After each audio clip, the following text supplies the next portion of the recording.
Hello friends, कैसे हैं आप लोग। उम्मीद है आप लोग बहुत अच्छे होंगे। फ्रेंड्स, आप सभी का हमारे यूट्यूब चैनल लेके एजुकेशन स्क्वाड में स्वागत है। और फ्रेंड्स, आज जो मैं आपके लिए लेकर आया हूँ मोस्ट इंपॉर्टेंट 50 क्वेश्चन है, यानी 50 क्वेश्चन है, और वो भी फिजिकल एजुकेशन के हैं। ठीक है, और उम्मीद करेंगे सारे क्वेश्चन आपको बेहद पसंद आएंगे और आपकी परीक्षा के लिए बहुत ही ज़्यादा महत्वपूर्ण होंगे। और साथ में आपको बता दूं, यदि इस वीडियो की PDF चाहते हैं तो डिस्क्रिप्शन में लिंक होगा, वहां से आप उसको डाउनलोड कर लेना। ठीक है, और इस जो PDF होगी इसका कोई चार्ज नहीं लिया जाएगा, ये बिल्कुल फ्री है। और अभी जितनी वीडियो हैं सारी वीडियो पे लगभग मैं PDF अपलोड कर दूंगा धीरे धीरे करके। तो चलिए फ्रेंड्स, स्टार्ट करते हैं। हमारा आज का पहला क्वेश्चन है, टोक्यो ओलंपिक 2020 कब से कब तक चला। ठीक है, टोक्यो ओलंपिक 2020 कब से कब तक चला है, तो ये चला है 23 जुलाई 2021 से 8 अगस्त 2021 तक।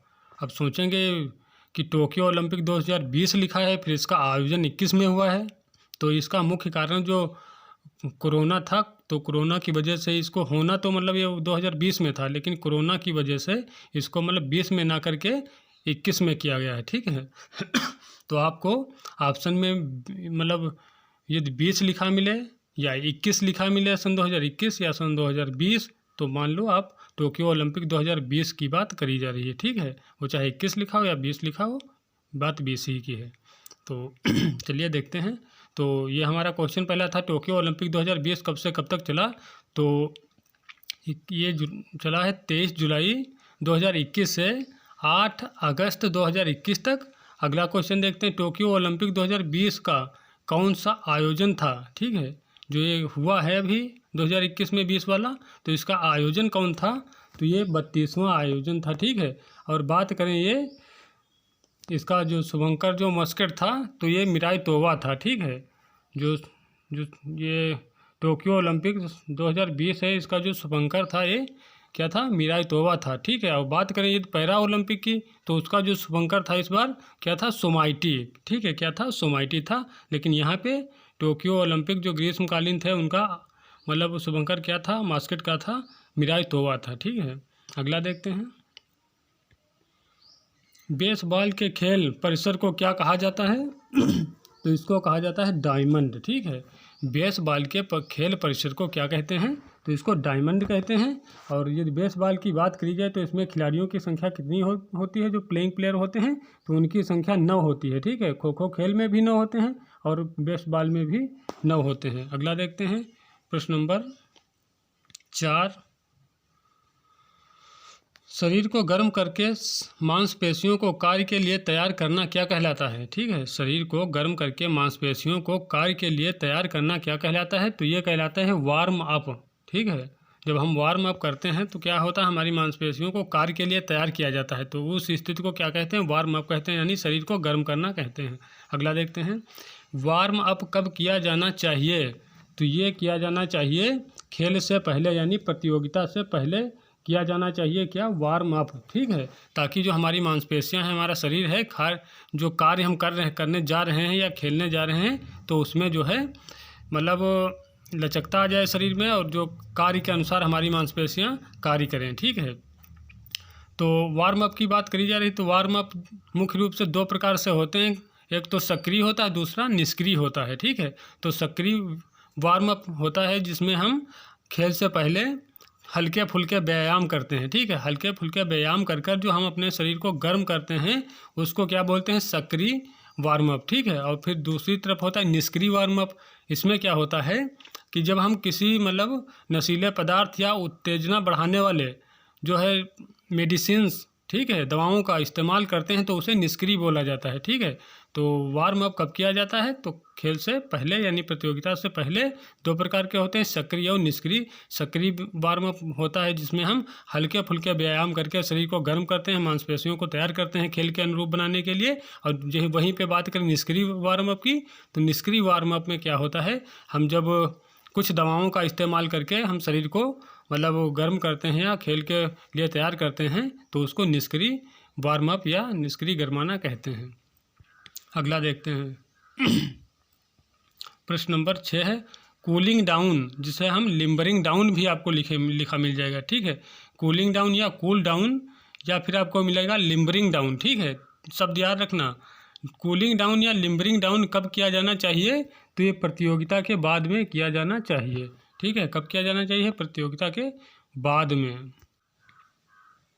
अगला देखते हैं हमारा क्या है क्वेश्चन।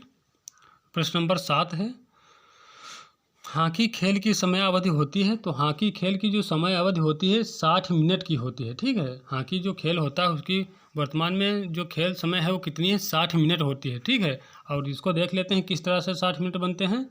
तो पहले जो है मतलब 15-15 मिनट के इसमें 4 क्वार्टर होते हैं। ठीक है, 15-15 मिनट के 4 क्वार्टर होते हैं।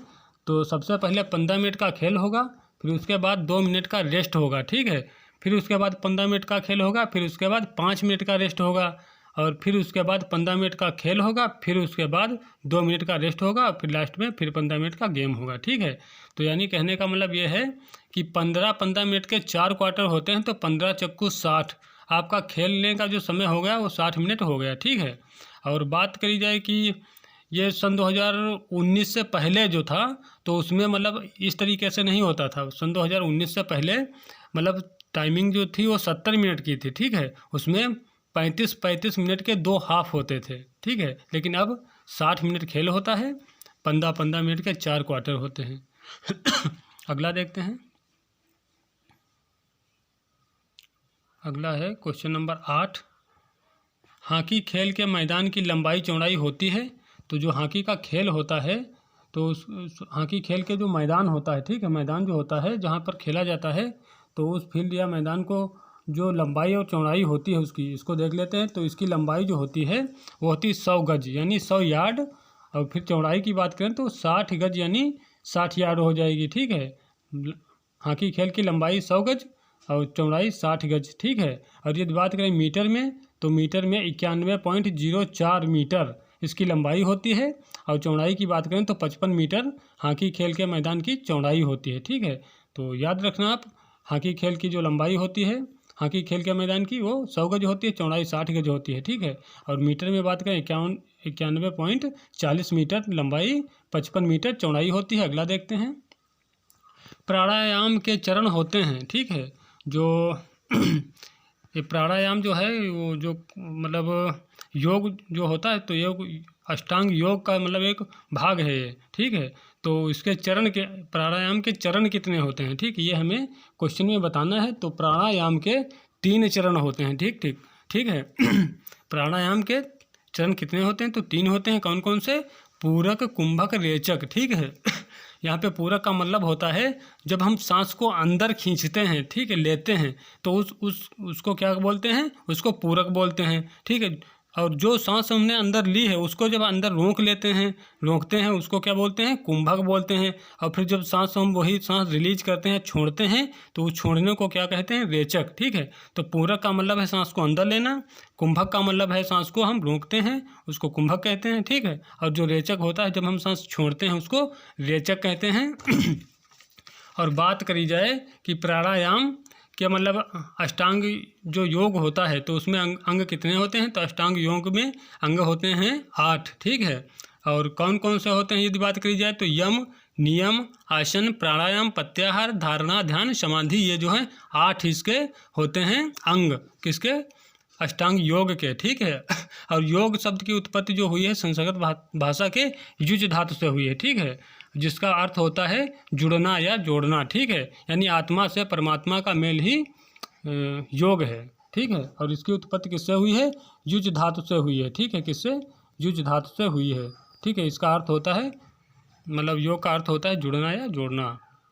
अगला देखते हैं, और आपको पता ही योग के जो पितामह हैं वो कौन हैं, वो हैं महर्षि पतंजलि। ठीक है, अगला देखते हैं, क्वेश्चन है हमारा, योग में ध्यान का अर्थ होता है तो मन को एकाग्र करना ही, मतलब योग में ध्यान का अर्थ होता है मन को एकाग्र करना। अगला देखते हैं, प्रश्न नंबर 11 है, सामान्य यूरिन यानी सामान्य मूत्र में यूरिया की मात्रा होती है। अब हम आपको बता रहे हैं, जैसे एक स्वस्थ व्यक्ति है, ठीक है, उसकी जो पेशाब होगी, उसका जो मूत्र होगा, तो उसमें यूरिया की मात्रा कितनी होगी ये आपने बताना है, ठीक है। तो उसमें यूरिया की जो मात्रा होती है वो 2.7% यूरिया की मात्रा होती है पेशाब में, ठीक है। एक स्वस्थ व्यक्ति के पेशाब में, मूत्र में यूरिया की मात्रा कितनी होती है, याद रखना आप, 2.7% होती है, ठीक है। बात करें कि इसमें पानी कितना होता है पेशाब में, तो 95% पानी होता है। 2% जो है वो लवण होते हैं और 0.3% जो है यूरिक एसिड होता है, यूरिक अम्ल होता है, ठीक है। और यदि बात करी जाए कि पेशाब का रंग पीला किस कारण होता है, तो वो किसके कारण, यूरोक्रोम के कारण होता है, ठीक है, यूरोक्रोम के कारण होता है। अगला देखते हैं प्रश्न नंबर 12। प्रश्न नंबर 12 है, मानव शरीर में यूरिया का निर्माण कहाँ होता है, तो ये यकृत में होता है, जिसको हम लीवर भी बोलते हैं, ठीक है। मानव शरीर में यूरिया का निर्माण कहाँ होता है, ये यकृत में होता है। अगला देखते हैं, मानव शरीर का सबसे बड़ा अंग है, ठीक है। तो मानव शरीर का सबसे बड़ा अंग कौन है, तो ये हो जाएगी हमारी त्वचा। कौन हो जाएगी, त्वचा हो जाएगी। और बात करें त्वचा की, तो त्वचा की 3 परतें होती हैं, ठीक है। मानव शरीर का सबसे बड़ा अंग कौन है, त्वचा है। और फिर क्वेश्चन पूछ लेता है कि त्वचा की परतें कितनी है, ऊपरी परत कौन सी है, दूसरी कौन सी है, मध्य की या सबसे निचली परत कौन सी है। तो ये आपने बताना है कि सबसे बड़ा अंग होता है वो बाह्य अंग होता है त्वचा।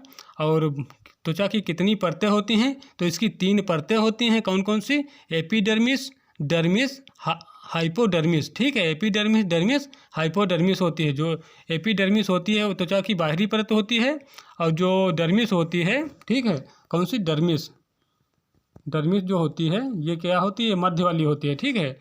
और जो सबसे बॉटम में होती है, सबसे निचली होती है, उसको क्या बोलते हैं, हाइपोडर्मिस बोलते हैं, ठीक है। अगला देखते हैं क्वेश्चन।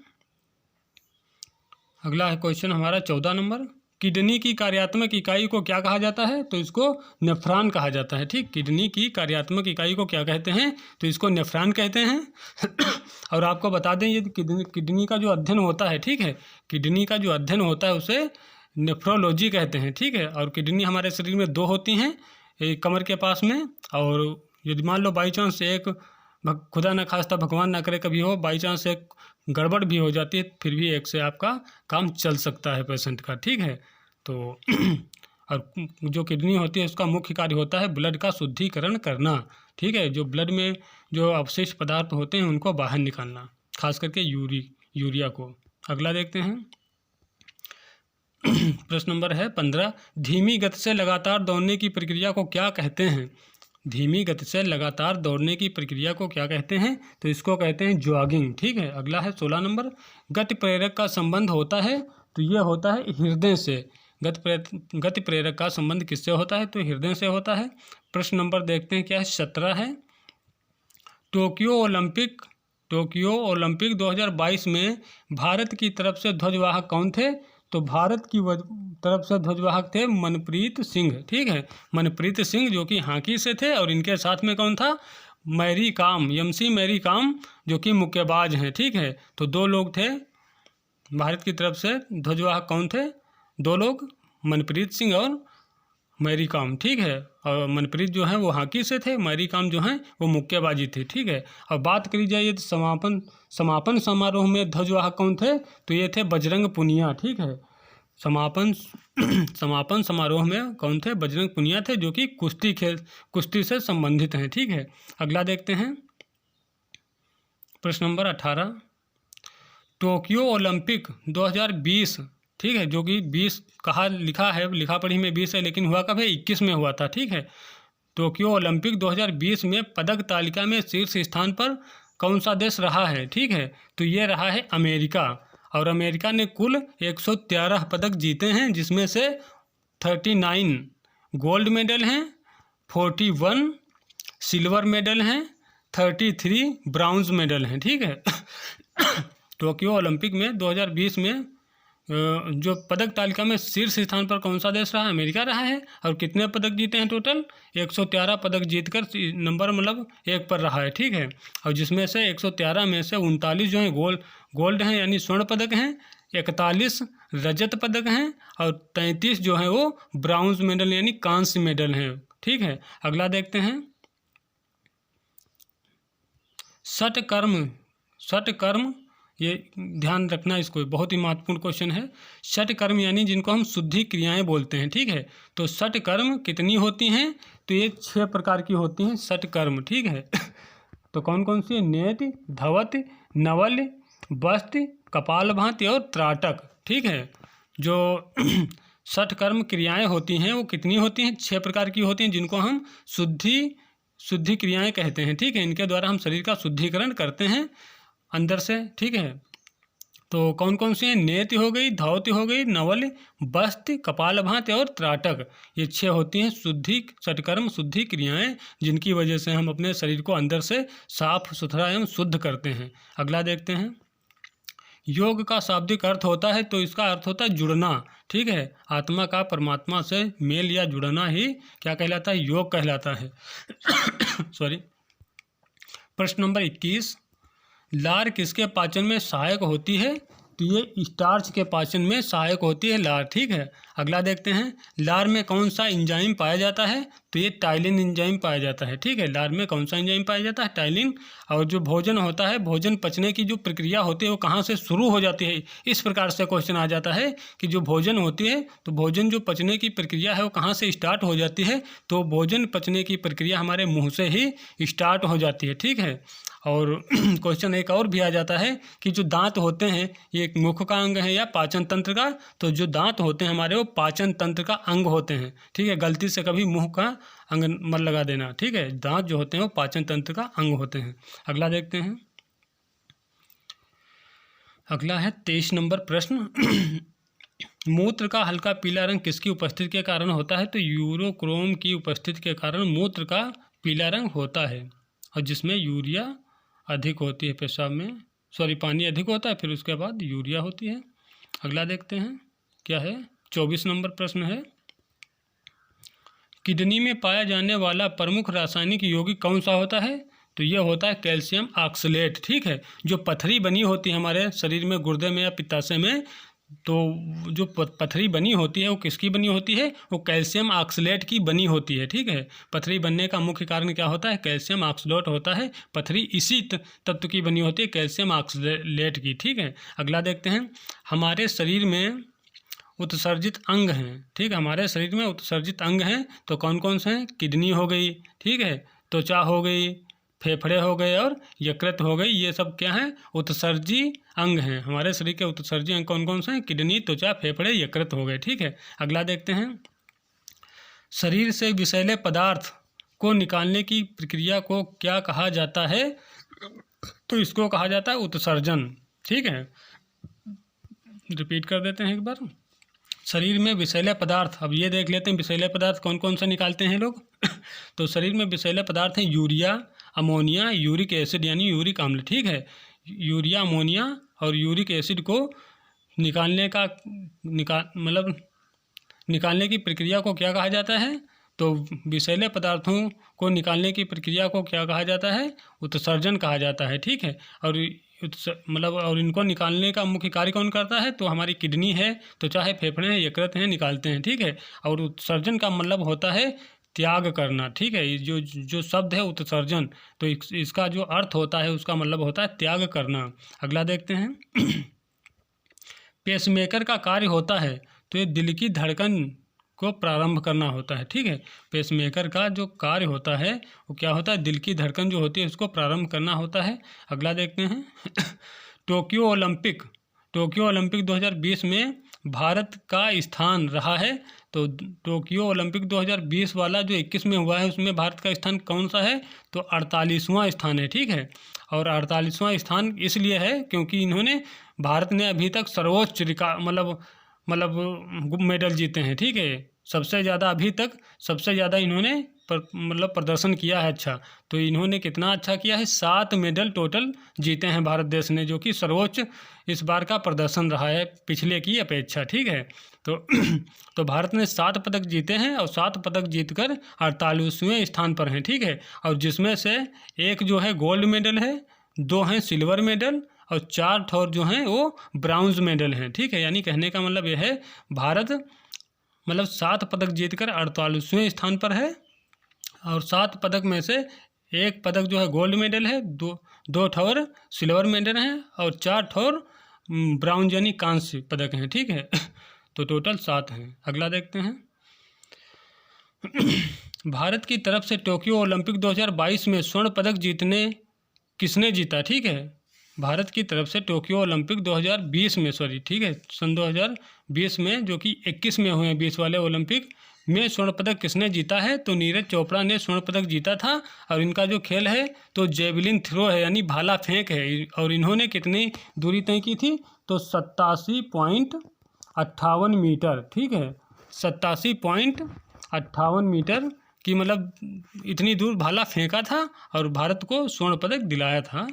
कौन से ओलंपिक में, तो टोक्यो ओलंपिक जो कि 20 में आयोजन होना था लेकिन कोरोना की वजह से सन 2021 में आयोजित हुए थे उसमें। अगला देखते हैं। अब्राहम मैस्लो के अनुसार अभिप्रेरणा के प्रकार हैं। तो ये अभिप्रेरणा 2 प्रकार की होती है, ठीक है। जो अब्राहम मैस्लो हैं जो शिक्षा शास्त्री, इन्होंने क्या बताया है कि जो अभिप्रेरणा होती है वो 2 प्रकार की होती है। कौन कौन सी, जन्मजात और अर्जित, ठीक है। तो जन्मजात जो अभिप्रेरणा होती है जिसमें हम भूख हो गई, प्यास हो गई, नींद हो गई और सेक्सुअल जो एक्टिविटीज होती हैं ये सब क्या होती हैं, ये जन्मजात होती हैं, ठीक है। ये प्राथमिक होती हैं, जन्मजात होती हैं प्रेरणाएँ, ठीक है। और जो अर्जित होती हैं जैसे पद हो गया, प्रतिष्ठा हो गया, दंड है, पुरस्कार है, ये सब किसके अंतर्गत आते हैं, ये अर्जित के अंतर्गत आते हैं, ठीक है। तो अर्जित अभिप्रेरणा और जन्मजात अभिप्रेरणा होती है 2 प्रकार की, ठीक है। तो जन्मजात में क्या है, भूख, प्यास, नींद और सेक्सुअल एक्टिविटीज जो हैं ये सब प्राथमिक क्रियाएं जो होती हैं ये जन्मजात होती हैं, ठीक है। और जो अर्जित होती हैं जैसे पद हो गया, प्रतिष्ठा है, पुरस्कार है, दंड है, ये सब क्या हैं, ये सब अर्जित किए हुए होते हैं, ठीक है। तो कुल मिलाकर कहने का मतलब यही है कि अब्राहम मैस्लो ने अभिप्रेरणा के 2 प्रकार बताए हैं, जन्मजात और अर्जित, ठीक है। और प्रेरणा का मतलब क्या होता है कि मतलब आगे की तरफ बढ़ना, ठीक है। जो कार्य कर रहे हैं उसको कार्य को आगे की तरफ लेकर जाना, ठीक है। आंतरिक और बाह्य 2 प्रकार की अभिप्रेरणाएँ होती हैं। इसी प्रकार से कुछ वैज्ञानिकों का कहना है, जो प्रोफेसर लोग हैं उनका। तो अगला देखते हैं।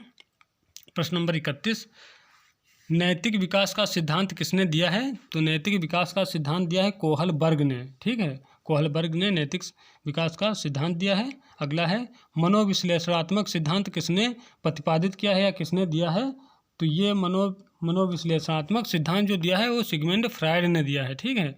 अगला देखते हैं, बच्चों में किस अवस्था में दांत बनना शुरू हो जाते हैं, तो बच्चों में जन्म से पूर्व की अवस्था में ही दांत बनना शुरू हो जाते हैं, ठीक है।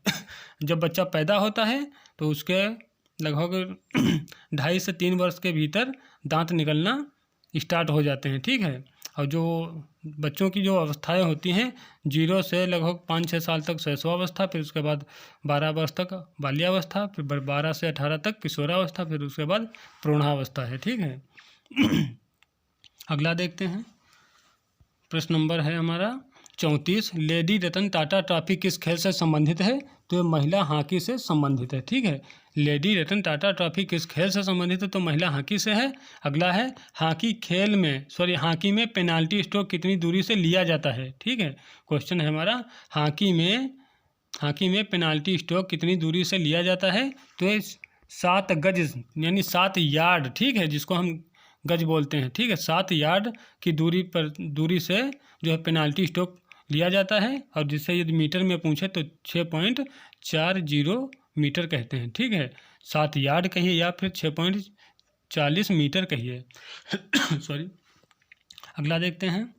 प्रश्न नंबर 36, मस्तिष्क के बाएं अर्धगोल भाग से क्या होता है, ठीक है। मस्तिष्क के बाएं अर्धगोल भाग से क्या होता है, तो इसमें भाषात्मक विकास होता है, ठीक है। इसमें भाषात्मक यानी भाषा का विकास होता है, किसमें, मस्तिष्क के बाएं अर्धगोल भाग में, ठीक है। अगला है, चिमटी परीक्षण संबंधित है, तो ये चिमटी परीक्षण जो होता है ये किससे संबंधित होता है, ये एक यांत्रिक कौशल होता है, ठीक है। अगला है प्रश्न नंबर 38, योग का जन्मदाता देश है, तो योग का जो जन्म हुआ है वो भारत से माना जाता है, ठीक है।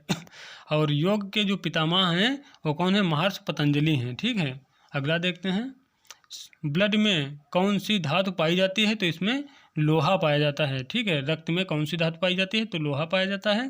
प्रश्न नंबर 40, हीमोग्लोबिन का मुख्य कार्य होता है। तो इसका मुख्य कार्य जो होता है वो ऑक्सीजन का परिवहन करना। ठीक है, यानी जो हमारे शरीर में ऑक्सीजन जाती है या कार्बन डाइऑक्साइड जाती है और तो इनको मतलब कौन लाना ले जाना होता है, किसका कार्य होता है? तो ये होता है हीमोग्लोबिन का। ठीक है, हीमोग्लोबिन भी ऑक्सीजन को ले जाता है, कार्बन डाइऑक्साइड को निकालता है, ले जाता है। ठीक है, तो कुल मिलाकर कहने का मतलब है कि हीमोग्लोबिन का मुख्य कार्य जो होता है हमारे शरीर में गैसों का परिवहन करना। ठीक है, गैसों का परिवहन यानी गैसों को लाना और ले जाना, ये किसका कार्य है? ये कार्य होता है हीमोग्लोबिन का। अगला देखते हैं,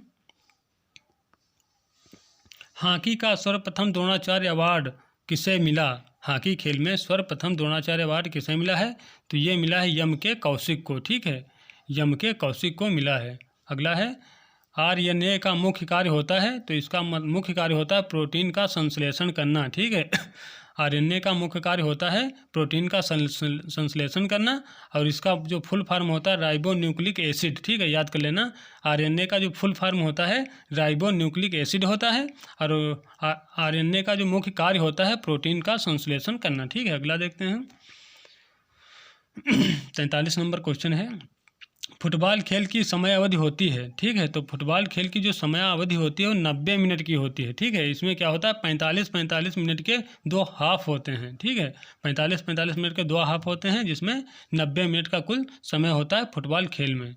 क्वेश्चन आ जाए फुटबॉल खेल का समय कितना होता है समय अवधि? तो 90 मिनट की होती है। अगला देखते हैं, जूडो खेल का जनक किसे माना जाता है? तो ये माना जाता है जिगारो कानो को। ठीक है, जिगारो कानो ये कहाँ के रहने वाले हैं? ये जापान के रहने वाले हैं। अगला देखते हैं, सर्वाधिक फुटबॉल विश्व कप विजेता देश है। कहने का मतलब यही है कि अभी तक कुल मिलाकर सबसे ज़्यादा अधिक बार फुटबॉल विश्व कप किस देश ने जीता है? तो ये जीता है ब्राज़ील ने। ठीक है, सबसे ज़्यादा, और कितनी बार? 5 बार जीता है इन्होंने। ठीक है, तो हमारा क्वेश्चन था सर्वाधिक फुटबॉल विश्व कप विजेता देश है। तो सर्वाधिक फुटबॉल विश्व कप विजेता देश है ब्राज़ील, और जो कि 5 बार जीत चुका है। अगला है क्वेश्चन,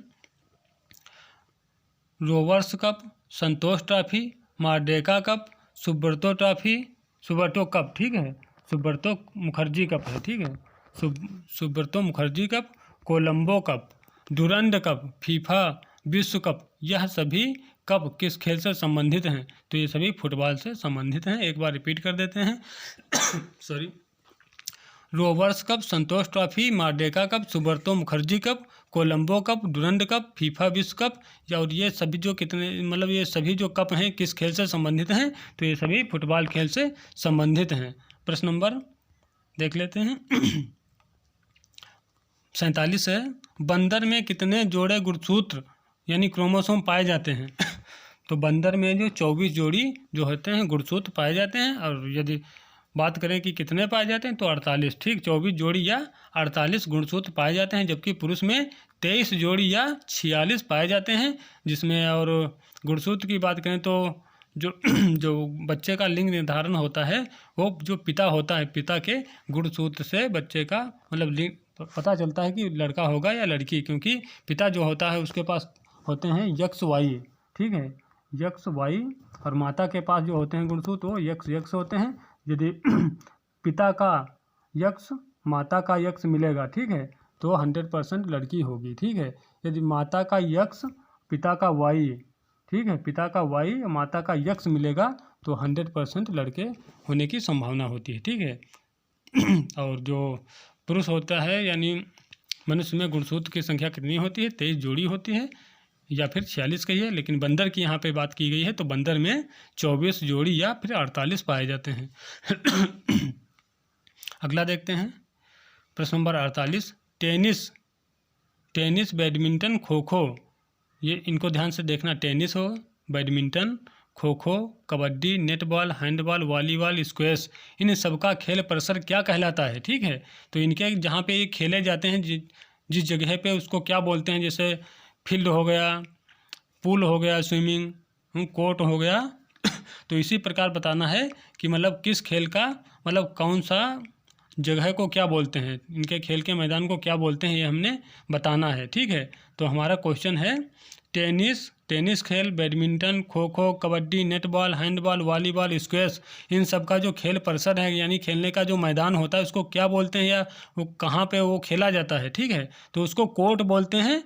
कोर्ट में खेले जाते हैं सारे गेम जितने भी हैं ये, tennis, badminton, kho kho, kabaddi, netball, handball, volleyball, squash, ये सब किस में खेले जाते हैं, कोर्ट में खेले जाते हैं, ठीक है। अगला देखते हैं प्रश्न नंबर 49। प्रश्न नंबर 49 है, शरीर का तापमान कौन नियंत्रित करता है?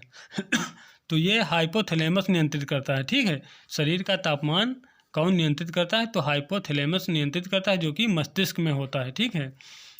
मस्तिष्क में होता है। और जो ब्लड होता है ये भी हमारे टेम्परेचर को मेंटेन करने में भूमिका निभाता है।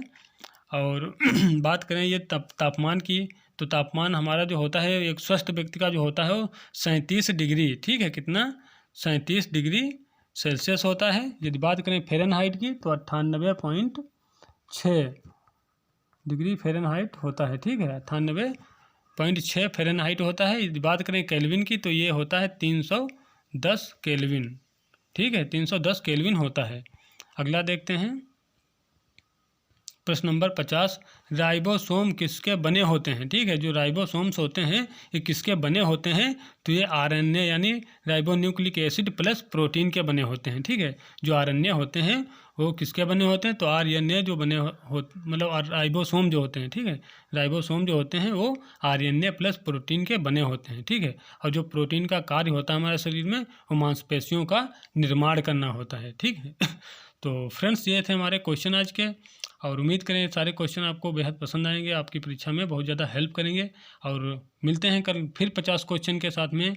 और यदि अभी भी हमारे चैनल पर नए हैं, चैनल को सब्सक्राइब नहीं किया है तो चैनल को सब्सक्राइब करिए, लाइक करिए, अपने यार दोस्तों में शेयर कर दीजिए, ठीक है। और चलिए फ्रेंड्स, कल फिर मिलते हैं अगले वीडियो में, तब तक के लिए जय हिंद, जय भारत।